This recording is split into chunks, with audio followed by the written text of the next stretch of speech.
Dije que no, que hay diferentes variedades. La definición más común es esta de aquí, que dice que la temperatura rectal mayor a 38 grados es lo que se considera fiebre. Como les decía, también aquí la medición rectal es la que está más relacionada con la temperatura central. Sin embargo, se pueden usar estos otros lugares, ¿no? La timpánica, la oral, ¿no? Pero todas se corroboran, se contraponen con la temperatura rectal. Si ustedes buscan así tablas, van a encontrar diversas tablas, diversas opiniones de qué se considera fiebre, pero en general más o menos es lo que les he dicho. Ahora, fiebre sin foco, que es el dilema. ¿Qué cosa es la fiebre sin foco? Fiebre sin foco o fiebre sin foco aparente, o en inglés lo encuentran en los textos de pediatría como fever without source, ¿no? Fiebre sin una fuente, ¿no? Es muy diferente a lo que nosotros llamamos como fiebre de origen desconocido. Son términos completamente diferentes y que tienen una actitud diagnóstica y terapéutica opuesta. ¿A qué le llamamos fiebre sin foco? Es aquel episodio febril mayor de 48 horas en un niño al cual se lo ha examinado desde la cabeza a los pies y no se encuentra una causa evidente por la cual el niño hace fiebre. Es decir, le han visto, lo han auscultado, lo han visto la garganta, le han palpado los ganglios, le han visto los oídos, le han palpado el abdomen, le han visto la piel de desnudo y no encuentran la causa. A eso le llamamos fiebre sin foco. Fíjense qué tan frecuente es. 20% de los menores de 3 años alguna vez han tenido algún episodio catalogable como fiebre sin foco. O sea que es recontra frecuente. Algunas otras definiciones, para aclarar de una vez: bacteriemia oculta. ¿Qué cosa es bacteriemia oculta? Es la presencia de una bacteria en la sangre y que sea viable, es decir, que esté viva, pues, ¿no? Obviamente eso se detecta con los hemocultivos. Infección bacteriana grave es aquel episodio que se presenta en cualquier menor de 36 meses que está asociado a esos cuadros, ¿no? Sepsis, meningitis, artritis séptica, neumonía, infección urinaria y gastroenteritis, ponen ellos, neumonía y gastroenteritis bacteriémica. Algunos textos no consideran a la gastroenteritis como una infección bacteriana grave. Entonces, en un niño con fiebre sin foco, ¿cuál debe ser nuestro enfoque diagnóstico? Esto, descartar estas posibilidades. Esto es lo mismo. Las causas de la fiebre sin foco. La gran mayoría de niños tiene como causa de fiebre sin foco a los virus. Hay una infinidad de virus que pueden provocar fiebre, nada más que fiebre. Ahí los más frecuentes son los enterovirus. Los enterovirus son un grupo de virus de gran amplitud, son un montón de virus. Ahí están incluidos los adenovirus, el virus Coxsackie. El Coxsackie, por ejemplo, es el que provoca esta enfermedad que se conoce como la enfermedad de boca, mano, pie, ¿no? ¿No he escuchado? La que produce la herpangina también es provocada por este virus, ¿no? Entonces son súper frecuentes. Inclusive hay algunos enterovirus que pueden provocar, por ejemplo, lo que llaman la fiebre bifásica. Son niños que hacen fiebre 2-3 días, los examinas, no encuentras nada, se le pasa la fiebre, pasan 3-4 días y vuelven a hacer otro pico febril, ¿no? Y luego pasa. Y lo único que presentan es fiebre. Entonces, la gran mayoría de niños tienen como causa de fiebre sin foco a los virus. Pero hay algunas bacterias que pueden provocar fiebre sin foco. Y ahí está el principal problema, porque las bacterias sí que pueden provocar enfermedades que pueden causar la muerte del niño. ¿Cuáles son esas bacterias? Va a depender de la edad y del estado vacunal del niño. Pero generalmente son aquellas bacterias que son capaces de invadir el torrente sanguíneo. ¿Cuáles son esas? El neumococo a la cabeza. Neumococo, o sea que vendría a ser el Streptococcus pneumoniae, ¿no es cierto? El Haemophilus influenzae, que ya lo vemos cada vez menos porque los niños están protegidos con vacunas. El meningococo, son los más frecuentes. Y dependiendo de algunas condiciones especiales, en algunos niños puede ser el estafilococo también, ¿no? El aureus y otras formas. ¿Ok?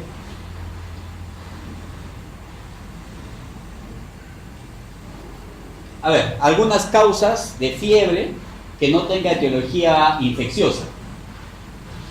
Esto lo vemos básicamente en la edad neonatal, ¿no? Aquellos internos que están rotando en pediatría, ¿quiénes son? Son los que están presentes, los demás no son. Van a ver que aquellos que roten por neonato, van a ver que es frecuente que lleguen neonatos a la emergencia por fiebre. Lo primero en lo que pensamos obviamente es que el niño tiene alguna infección, ¿no? Que tiene sepsis neonatal. Pero de lejos no es la primera causa de fiebre en un niño neonato. La principal causa es el sobreabrigo, ¿no? Es decir, lo ven y fue forrado con 5 frazadas, más su gorrito de lana y viene así todo deshidratado, ¿no? Le toman la temperatura, está con 39. Lo desvisten un rato, esperan unos 10 minutos, le toman la temperatura, está normal, ¿no? Esa es fiebre. Ni siquiera se llama fiebre, se llama hipertermia por sobreabrigo, ¿no? Porque por definición fiebre es aquel incremento de la temperatura causado por pirógenos, ¿no? Que son sustancias que elevan el umbral de temperatura en el hipotálamo, ¿no es cierto? Entonces los pirógenos en estos casos no tienen nada que ver, pues es el sobreabrigo. Otra causa frecuente es la deshidratación, como dice ahí, es decir, aquellos neonatos que han bajado de peso muy rápido o más gramos de los que deberían haber bajado y se deshidratan y hacen fiebre.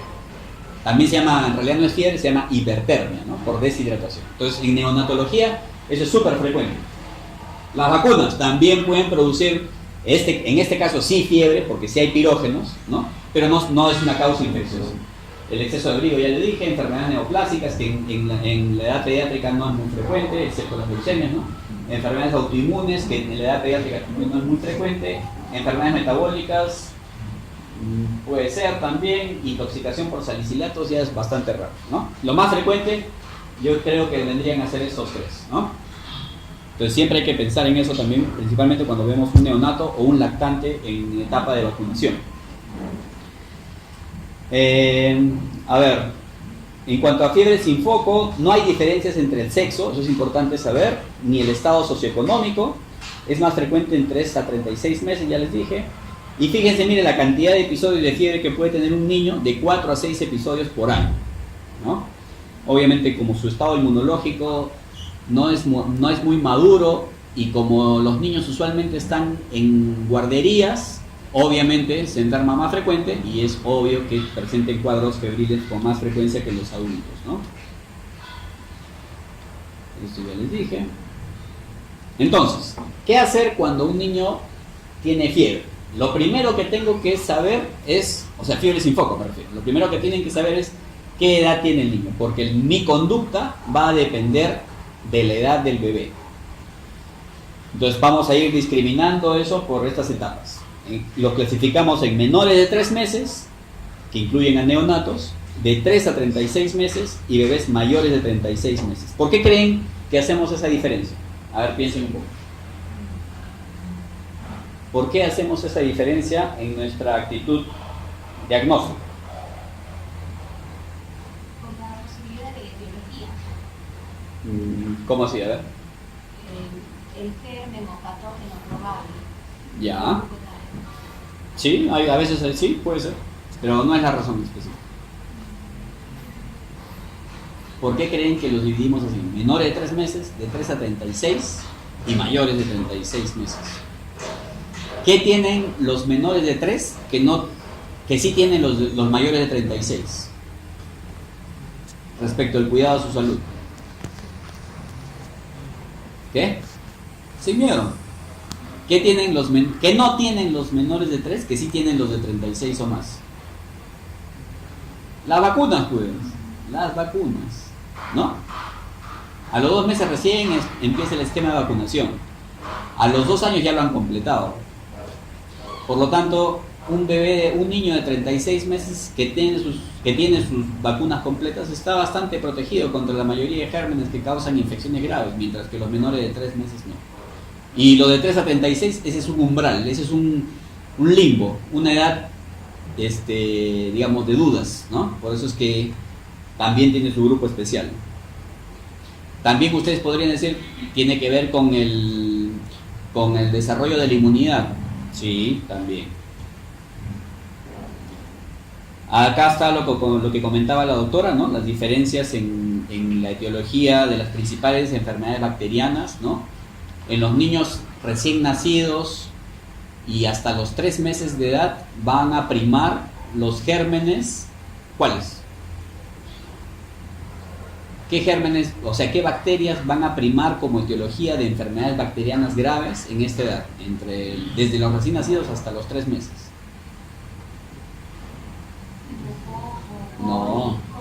E. coli, pues, ¿no? E. coli, Klebsiella, el Streptococcus agalactiae que coloniza la mucosa vaginal, esos son los principales causantes. El estafilococo puede ser, ¿no? Luego ya vienen los neumococos a mayor edad, ¿sí?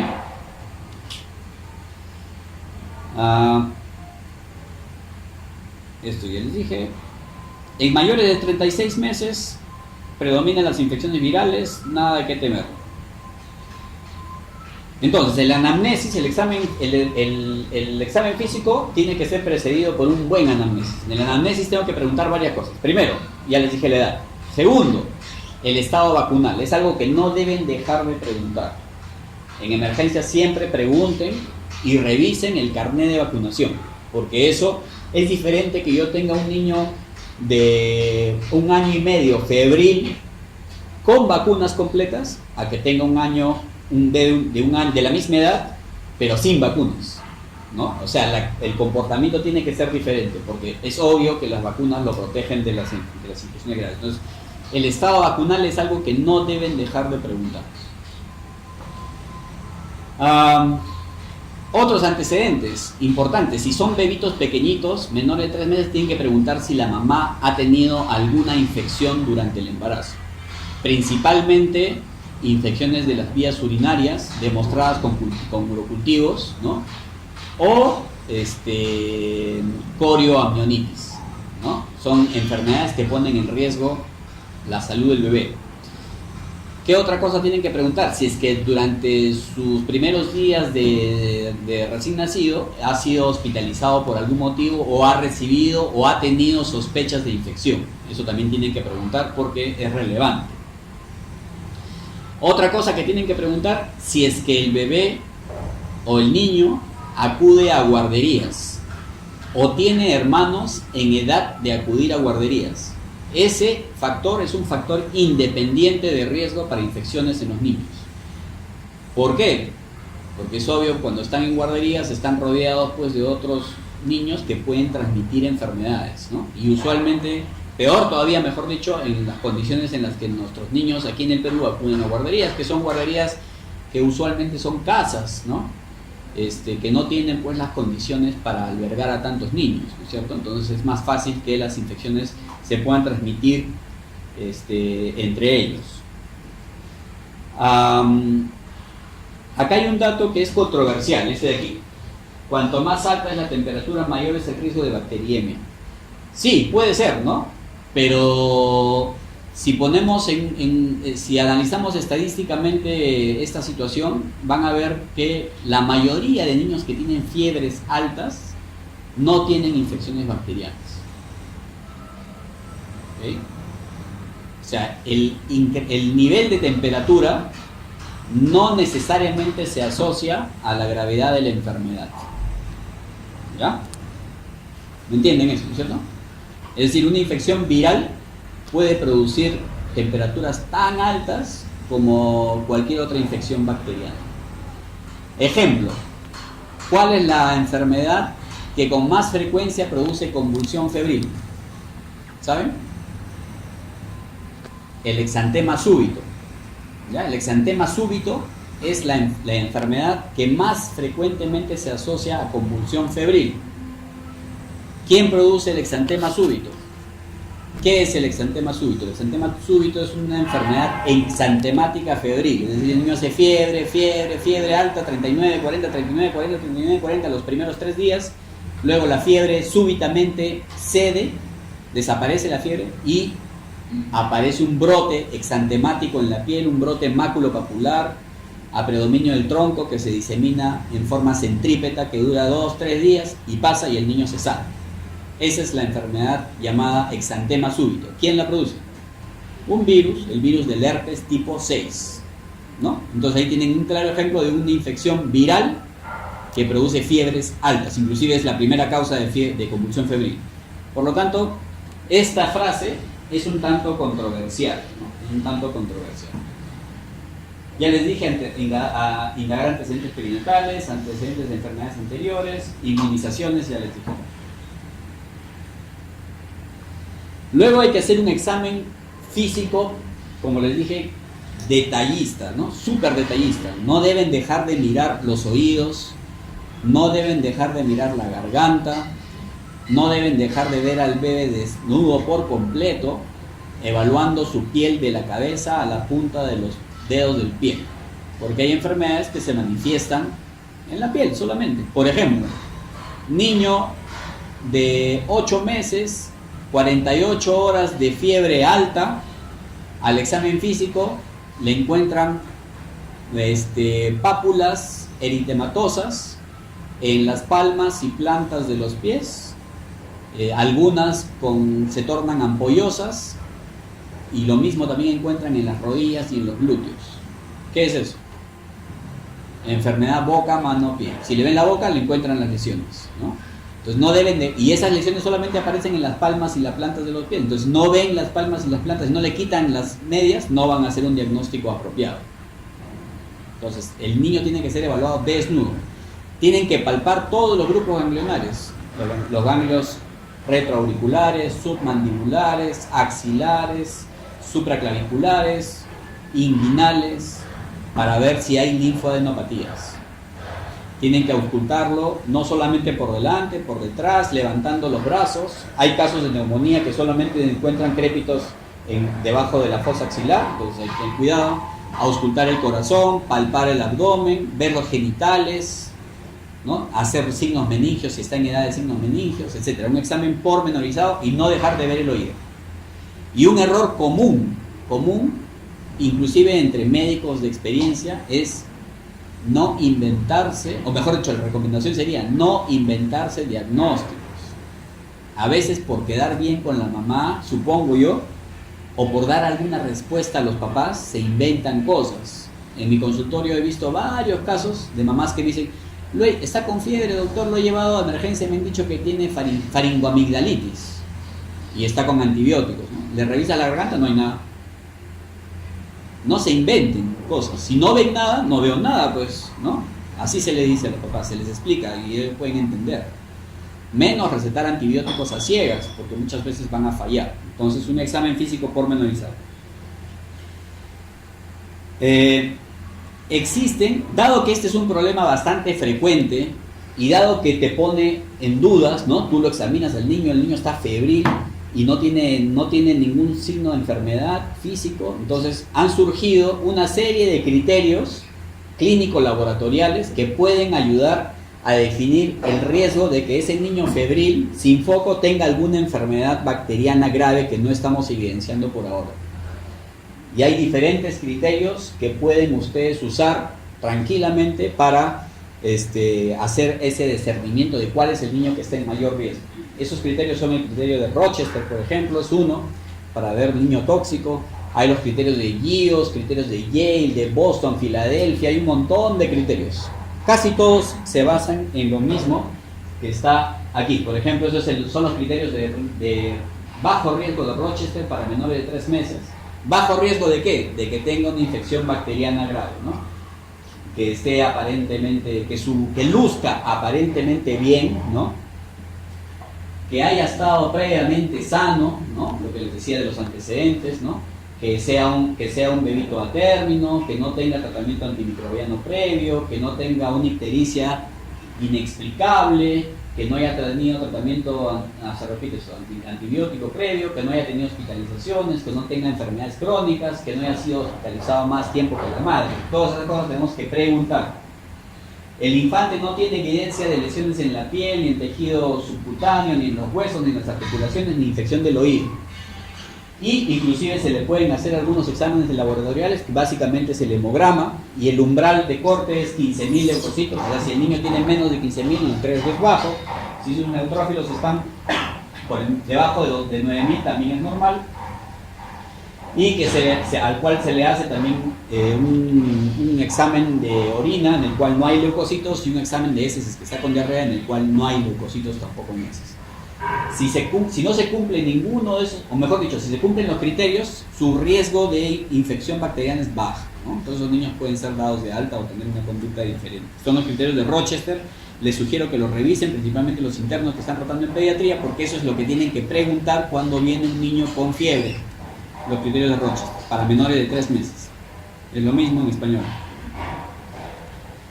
Esta es la escala de GIOS, que ya tiene puntos, tiene una puntuación, como ustedes ven ahí, y se trata de una evaluación clínica, básicamente.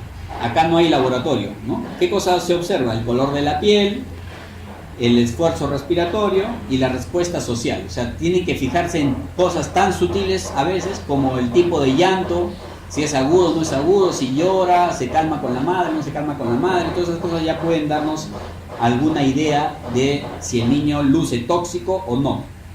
La escala GIOS.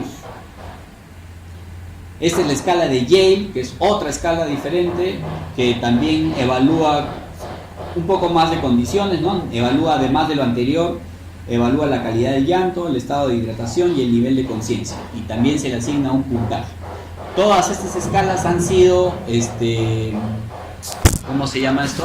Han sido comparadas en diferentes grupos poblacionales y pueden servir. Eso no solamente sirve para los norteamericanos, sirve para cualquier población, ¿no?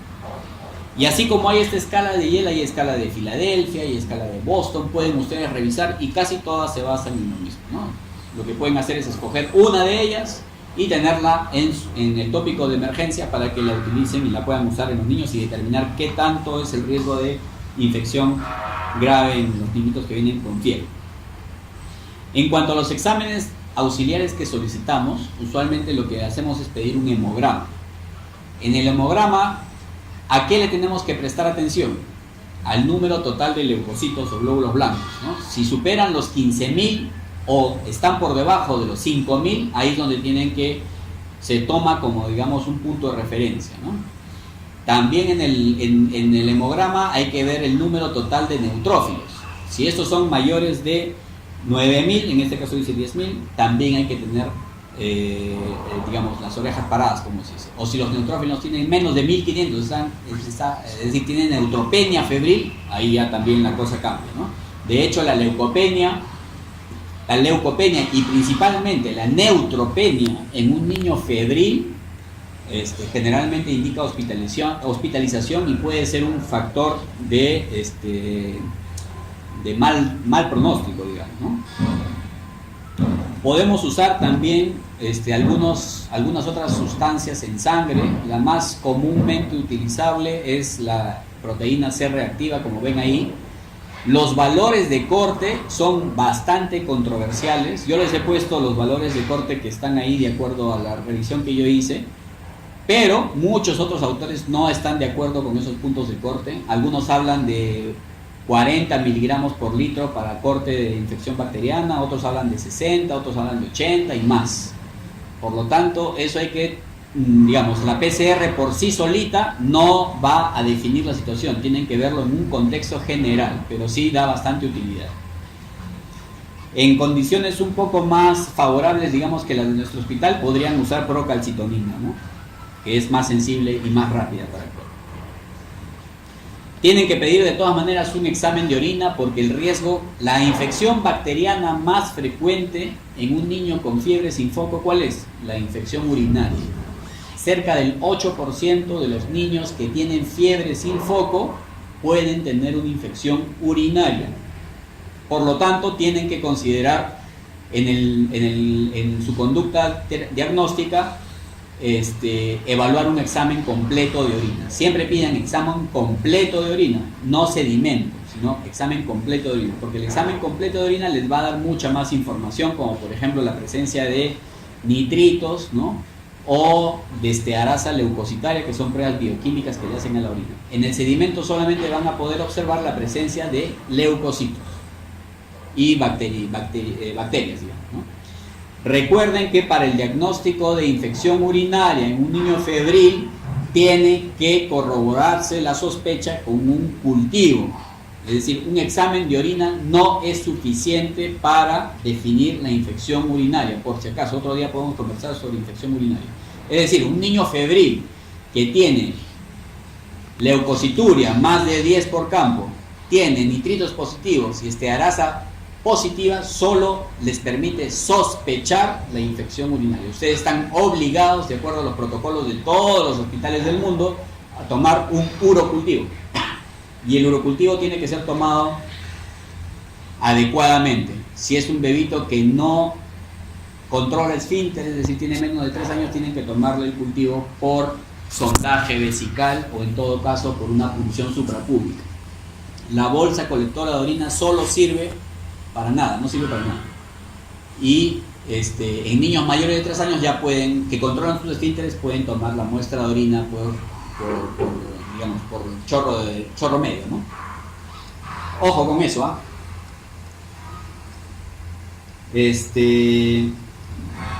Entonces, ¿para qué pedimos el examen de orina si es que no nos sirve para confirmar? Nos sirve para descartar, ¿ya? Su valor predictivo negativo es bastante alto. ¿Qué significa eso? Que si el examen de orina está negativo, o sea, no hay leucocitos, no hay nitritos, no hay estearasa, las posibilidades de que ese niño febril tenga infección urinaria son casi nulas. Para eso sirve el examen de orina. No sirve para hacer el diagnóstico de infección urinaria, sirve para descartarla. ¿Ok? Igual el examen de heces, la bendita reacción inflamatoria que todos piden en emergencia. El hecho de que tenga leucocitos incrementados no necesariamente significa que el niño tiene una infección bacteriana grave. ¿Qué sirve para el diagnóstico de la gastroenteritis bacteriana? El coprocultivo. Recuerden que el coprocultivo tienen que pedirlo con tipificación. ¿Qué significa eso? Que el laboratorio, cuando les devuelva el resultado, tiene que decirles: he cultivado E. coli enteroinvasiva o he cultivado E. coli enteropatógena. Porque si les viene el resultado E. coli SPP, o sea, sin definir, ustedes no pueden asumir que ese resultado o esa bacteria es la que causa la diarrea del niño. ¿Por qué? Porque la E. coli es el microbio más abundante de su intestino. Entonces, por eso, cuando pidan coprocultivos, tienen que pedir coprocultivos con tipificación, así se llama, con tipificación. Radiografía de tórax. Ahí también hay un poco de controversias. O sea, ¿a qué niños febriles les tengo que pedir radiografía? Algunos dicen, solo pídele radiografía a aquellos niños que tienen tos o que tienen dificultad respiratoria. Sin embargo, hay otros autores, como el que se pone aquí, que dice que todo niño que tiene una leucocitosis mayor de 20.000 tiene que tener una radiografía de tórax, porque se ha evidenciado estadísticamente que podrían tener focos neumónicos que no se evidencian clínicamente. ¿Okay? Líquido cefalorraquídeo. ¿A quién le van a hacer punción lumbar? A Rocío le vamos a hacer una punción lumbar, que sé que se duerme. ¿A quién le hacemos punción lumbar? ¿Para qué sirve la punción lumbar? ¿Para quién? ¿A quién y para qué sirve la punción lumbar? La punción lumbar es para el diagnóstico de meningitis. No hay forma de hacer diagnóstico de meningoencefalitis o meningitis sin punción lumbar, porque tienen que evaluar el líquido cefalorraquídeo, tienen que hacer un citoquímico y tienen que hacer un cultivo. Ahora, ¿a todos los niños febriles, o sea, a todos los niños con fiebre sin foco le van a hacer punción lumbar? No, pues, no, para nada, de lejos, ¿no? Aquellos que tienen algún factor de riesgo. ¿Cuáles son los que tienen factor de riesgo? Menores de 3 meses, esos. O aquellos que han tenido una convulsión febril compleja. ¿Qué es la convulsión febril compleja? Aquella convulsión febril en la que convulsionan parcialmente, es decir, en hemicuerpo, o convulsionan focalmente, o su convulsión dura más de 15 minutos. A esos tienen que hacerle punción lumbar, porque el riesgo de meningoencefalitis es alto. ¿Okay? Y obviamente, si tienen un niño mayor de 2 años, febril, le hacen signos meningios, están positivos, obviamente tienen que hacer punción lumbar. Pero no hay diagnóstico de MEC sin PL. ¿Okay? Eso es lo que ya les he mencionado varias veces. Aquí hay algunos flujogramas, miren cuántos son. Y hay tantos porque les dije que este tema es controversial, pues, porque la gente no sabe a veces qué hacer. Mi recomendación, para no aburrirlos con estos flujogramas, mi recomendación: neonato febril, ¿qué tienen que hacer? Para adentro, hospitalizado. Nadie les va a decir, oye, ¿qué haces? Nada, hospitalízalo. O sea, ya descartaste que no es fiebre porque bajó de peso. Ya descartaste que no es fiebre porque está sobreabrigado. O sea, el niño no ha bajado de peso, no está sobreabrigado, está febril. Hospitalízalo. Si lo ves mal, o sea, si luce mal, luce tóxico, como decimos nosotros. ¿Qué es lucir tóxico? ¿Qué es? Estar hipoactivo o muy irritable, tener alteraciones de la perfusión tisular, es decir, está pálido, el llenado capilar está lento o está marmóreo, tiene dificultades para respirar, o sea, está taquipneico, está taquicárdico. A ese niño febril, para adentro, hablando de neonatos, ¿eh? Adentro, antibióticos, cultivos por todo lado, cultivo de orina, de heces, de hemocultivo, cultivo de líquido cefalorraquídeo y antibióticos de primera línea. ¿Cuáles son los que usamos? Ampicilina genta, ¿no? O ampicilina micacina, o ampicilina cefotaxima. Y lo tratas y esperas los resultados. Tus resultados salen negativos, todo sale negativo, le suspendes todo y a su casa. Nadie va a, en ningún lugar del mundo les van a cuestionar esa conducta, porque eso se hace en todo lado. ¿Qué hacer en el bebito que tiene entre 28 días de vida y 3 meses de edad? Esa es la edad más controversial porque tienen un riesgo más o menos importante. Entonces, examínalo bien de pies a cabeza, no tiene nada, pide el examen. Mi conducta es la siguiente: le pido exámenes. O sea, está no tóxico, el chiquito está bien, feliz, pero está febril. Le pido exámenes: hemograma, PCR, examen de orina. Sale todo negativo. Le preguntas a la mamá: ¿dónde vive usted? ¿Puede venir mañana? Si es que sigue con fiebre, sí, le das de alta. Que se vaya a su casa, le indica su antipirético y control seguido, ¿no? Cada 24 horas. Si es un niño tóxico, para adentro, igual que el neonato, ¿no? O tiene alguna alteración del laboratorio, para adentro y antibióticos, cultivos. Si la mamá tiene factor social, viene a emergencia porque su bebé está febril y vive en, no sé, pues, en Cairani, hospitalízalo. Antibióticos y piensas después, ¿no? Hay que evaluar esas condiciones en menores de 3 meses. Entre 3 meses y 36 meses usan esos scores que les he dado. Aplican el score de Yale, el score GIOS, el Philadelphia, Boston, el que quieran. Hacen su score, que incluye tomar muestras de exámenes. Sale negativo, le explican a la mamá que puede ser algo viral, que es lo más probable, y es su casa. Sale positivo, cultivos de todo tipo y lo guardan, hospitalizado, hasta tener resultado de cultivos. Eso es lo que se hace entre 36 meses y 3 años.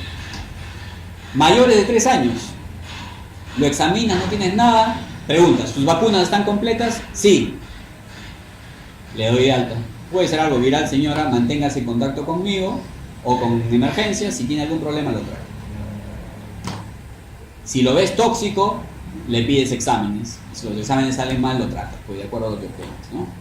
Los mayores de 3 años es la edad menos controversial. Entonces, resumen: neonatos y menores de 3 meses, hospitalizados, antibióticos, cultivos. Entre 3 meses y 36 meses, si luce tóxico, adentro y antibióticos. Si no luce tóxico, los scores benditos estos. Si salen normales, a su casa. Si salen anormales, cultivos y antibióticos. Mayores de 3 años, si no hay nada, antipiréticos en su casa con control. ¿Sí? Y quería unas últimas palabras sobre el tratamiento de la fiebre. Cuando ustedes revisen fiebre en niños, en ningún lugar hablan de mucho sobre el tratamiento. Más se enfocan en qué hacer, diagnóstico, cuál es el riesgo de infección, bla, ¿no? Casi nadie habla cómo tratar la fiebre. ¿Cómo se trata la fiebre en chiquitos? A ver, ¿quién me dice? ¿Qué han visto en emergencia? ¿Qué hacemos los pediatras con los bebés? Depende del criterio, pero medios físicos. Medios físicos. ¿Qué medios físicos aplican? Sus pañitos de agua fría. ¿Ayuda o no ayuda? Controversial. Controversial. ¿Qué más hacemos? ¿Nada más? ¿Paracetamol le dan o le ponen metamizol? Paracetamol. Ah, ya, paracetamol. Bien. ¿Y qué más? ¿No les ponen metamizol? Generalmente cuando ya pasa los 38,5 o 39 y metamizol. Ahí sí metamizol. Eso lo sé. ¿Qué dicen? Así se hace, ¿no?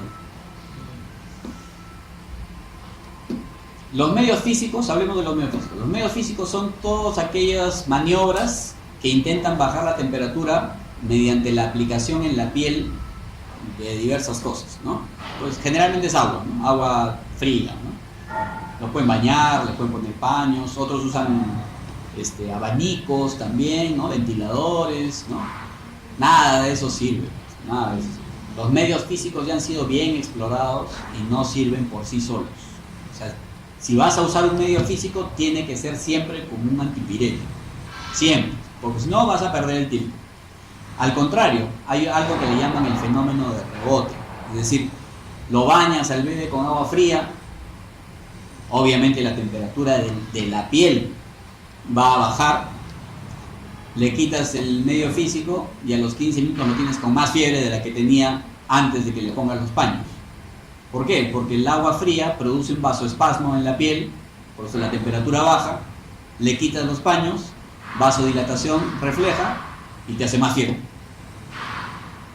Por lo tanto, los paños fríos no sirven y es más, están desaconsejados, no se deben usar. Si van a usar un medio físico, tiene que ser el baño. O sea, bañarlo de pies a cabeza durante 20 minutos, ¿no? En una tina, lo sientan al bebé. El agua de la tina no puede estar fría, máximo 2 o 3 grados por debajo de la temperatura de la piel del niño. Lo sientan ahí desnudo y lo bañan de la cabeza a los pies, chorreando el agua. Chorreando el agua. ¿Por qué? Porque el bebé va a perder, el niño va a perder calor por convección. ¿Se acuerdan de ese método, ese mecanismo de pérdida de calor por convección? Ya, ahí va a perder por convección. ¿Listo? Eso es lo que durante 20 minutos. Y antes de bañarlo, le das su antipirético. Así le das tiempo al antipirético que vaya actuando mientras lo bañas. Otros optan por ponerle un polito delgado al niño, lo meten a la tina y con el polo mojado le hacen viento, como se dice, ¿no? Con un abanico, con un ventilador, puede ayudar también. Pero recuerden que están disminuyendo la temperatura de la piel solamente, no están afectando realmente el problema, ¿cierto? Ok, esos son medios físicos. Medicamentos a usar. Cada vez hay más artículos que hablan sobre la controversia de usar antipiréticos, ¿no? Porque si tú dices la fiebre, ¿qué cosa es la fiebre? La fiebre es un mecanismo de defensa. De hecho, la fiebre forma parte de la reacción de la inmunidad, ¿cómo se llama? Innata. ¿Cierto? ¿Para qué el cuerpo eleva la temperatura? Para generar condiciones inapropiadas a las bacterias, los virus, para su reproducción. Es decir, al elevar la temperatura se disminuye la capacidad reproductiva de los gérmenes, en teoría, ¿no? Y también se ha demostrado, eso sí hay evidencia científica bastante abundante, que la fiebre, en condiciones de fiebre, los leucocitos, principalmente los neutrófilos, tienen una actividad mayor. Es decir, que la fiebre favorece la respuesta inflamatoria, lo cual es bueno, pues, en condiciones de infección, ¿no es cierto? ¿Y qué hacemos nosotros? Le bajamos la fiebre a como dé lugar, ¿no es cierto? Entonces algunos dicen, ¿para qué le bajan la fiebre si la fiebre es un mecanismo de defensa?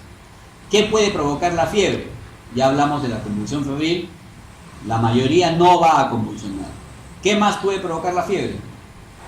Nos pone un poco irritables, pues, ¿no? El niño está incómodo, le duele. Acuérdense cuando ustedes han estado con fiebre, les duele el cuerpo, las articulaciones, la cabeza, ¿no? ¿Los puede deshidratar? También puede ser, ¿no? Pero más de eso no va a ocurrir. Entonces, cambiar esa actitud va a ser difícil porque la gente le tiene pavor a la fiebre, ¿no? Entonces, ya, optamos por darle un medicamento. ¿Okay? ¿Qué medicamento vamos a usar? Hay diferentes antipiréticos.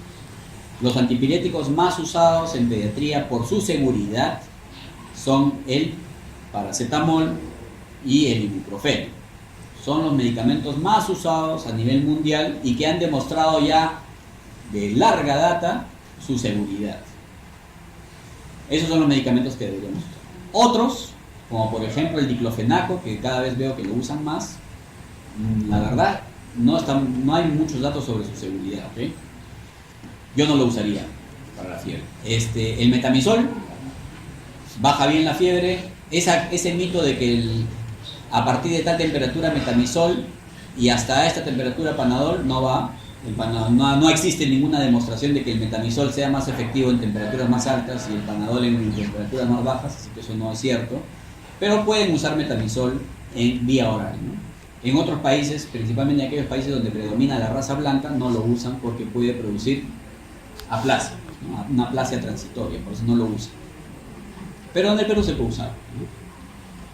Más allá de eso, ¿qué otra cosa? Inyectables para la fiebre es algo que no deberían usar. Hay bastantes estudios que han comparado la velocidad, porque una indicación para darle inyectable al niño es que no, va a actuar más rápido, porque es inyectable. Falso, tendría que ser endovenoso. El intramuscular actúa tan rápido, o tan lento, mejor dicho, como la vía oral, entonces no es una justificación. ¿Cuál sería la justificación para ponerle inyectable un intramuscular a un niño febril? A mí no se me ocurre ninguna. Entonces, ¿para qué lo usamos? Eso es algo que tenemos que ponernos en revisión, digamos, ¿no? ¿Cuánto demoran los medicamentos en calmar la fiebre? 40 a 60 minutos. Hay algunas condiciones en las que sí, algunos medicamentos están medio observados, ¿no? Por ejemplo, en niños febriles con varicela, no se recomienda usar ibuprofeno, porque hay algunos reportes de que el ibuprofeno en niños febriles con varicela puede fomentar la encefalopatía o la encefalitis viral varicelosa. Entonces mejor Panadol. Otro, niños febriles a los cuales se les da aspirina. Felizmente ya casi no usamos aspirina, pero antes sí se usaba aspirina para la fiebre. ¿Y qué pasaba? Provocaba el síndrome de Reye, ¿no? El síndrome de Reye, que es una encefalopatía y una falla hepática aguda con encefalopatía y una mortalidad bastante alta en niños susceptibles. Entonces, felizmente la aspirina ya no la usamos tanto para la fiebre, ¿no? Entonces, ¿qué nos queda? El famosísimo ibuprofeno y el recontrafamosísimo paracetamol, que son suficientes para aliviar la temperatura. No se usa otra cosa, ¿no? Entonces, como resumen, el tema de la fiebre no es tratarla, sino es buscar qué es lo que está provocando la fiebre, ¿no? Eso debería ser nuestro principal objetivo y descartar las principales infecciones bacterianas graves que pueden traer secuelas graves para los bebés. ¿Ya? ¿Alguna duda? No cometan el error de dar antibióticos por si acaso, o sea, profilácticos. No existe eso, ¿no? O sea, lo examino al niño, no le encuentro nada. Señora, no tiene nada su niño, pero mejor le damos un antibiótico por si acaso, no se vaya a complicar. Eso nunca, ¿no? A ciegas jamás. Y como les decía, no se inventen cosas, pues. Si no ven nada, no ven nada. Pero no digan que un niño tiene amigdalitis cuando no hay nada. ¿Listo? ¿Alguna duda? Ya pondrán en práctica los internos de pediatría estas recomendaciones, espero. Si no hay dudas, gracias.